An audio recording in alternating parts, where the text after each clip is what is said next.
দাদা শুভেন্দু অধিকারী কোথায়? কোন দলে ছিল? কোন দলে ছিল? কোন দলে ছিল? কোন দলে ছিল?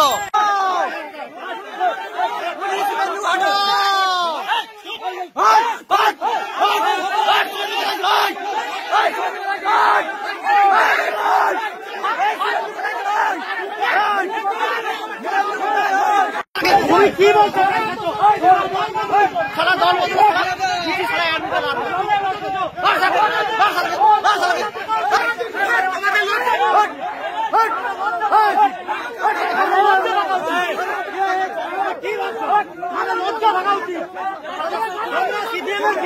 বিজেপিতে লজ্জা থাকা উচিত,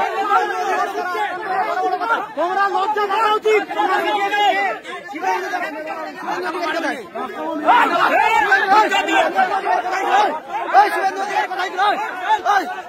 চল শুভেন্দু অধিকারী কোথায় গেল? শুভেন্দু অধিকারী কোথায় গেল? শুভেন্দু অধিকারী তারা আক্রান্ত এখন বড় বড় কথা। শুভেন্দু কোথায় গেল?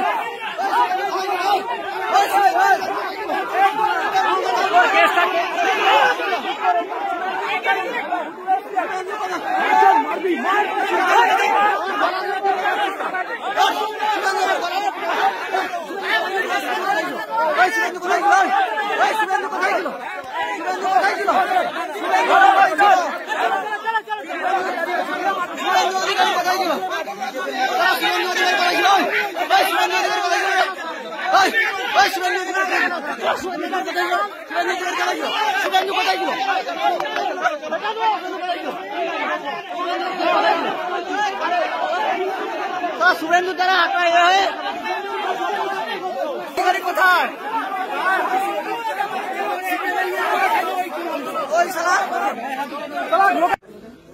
আজকে নন্দীগ্রাম 2 নম্বর ব্লকে প্রচার চলাকালীন কাকাপুরা বেসিক স্কুলের যে মোড়, সেখানে যখন আমরা প্রচার কাজ করছি, সেখানে প্রচুর মা বোনেরা তারা এগিয়ে এসে আমাদের সাথে যখন করমর্দন করছে, আমরা যখন জনসংযোগ করছি, কাতারে কাতারে মানুষ যখন বাড়ি থেকে বেরিয়ে এসে সমর্থন জানাচ্ছে, সেই সময় কিছু বিজেপি আশ্রিত দুষ্কৃতী তারা এগিয়ে এসে আমাদের প্রচার কাজ বারবার আটকানোর চেষ্টা করে, আমাদের কমরেডদেরকে গালিগালাজ করে। এমনকি আমি প্রার্থী, আমাকে পর্যন্ত গালিগালাজ করে, দূর থেকে তারা প্রচার কার্য আটকাতে চায়। পাল্টা সেখানে আমরা প্রতিরোধ গড়ে তুলি। এরা হচ্ছে সেই লোক যারা কিছুদিন আগে তৃণমূল কংগ্রেসের ঝান্ডা ধরে নন্দীগ্রামকে অশান্ত করত, আজকে এরা বিজেপির ঝান্ডা ধরে নন্দীগ্রামকে অশান্ত করছে।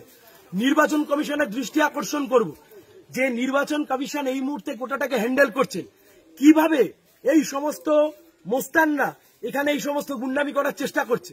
পাল্টা প্রতিরোধ আমরাও করেছি। খবরদারের জন্য কেউ ভাববেন না কেউ চোখ দেখাবেন আর চোখ দেখানো দেখে আমরা ময়দান ছেড়ে চলে যাব। যেখানে চোখ দেখাবেন ওখানে পাল্টা দাঁড়িয়ে লড়াই করব। যদি হিম্মত থেকে লড়ে নিন, এসব চোখ টোক দেখানোর দিন পেরিয়ে গেছে। আমরা বলছি নির্বাচন কমিশনের আমরা দৃষ্টি আকর্ষণ করব এই গোটা ঘটনা। আসন্ন লোকসভা নির্বাচনে রাজ্যের প্রতিটি প্রান্তে বামফ্রন্ট প্রার্থীদের জয়ী করুন।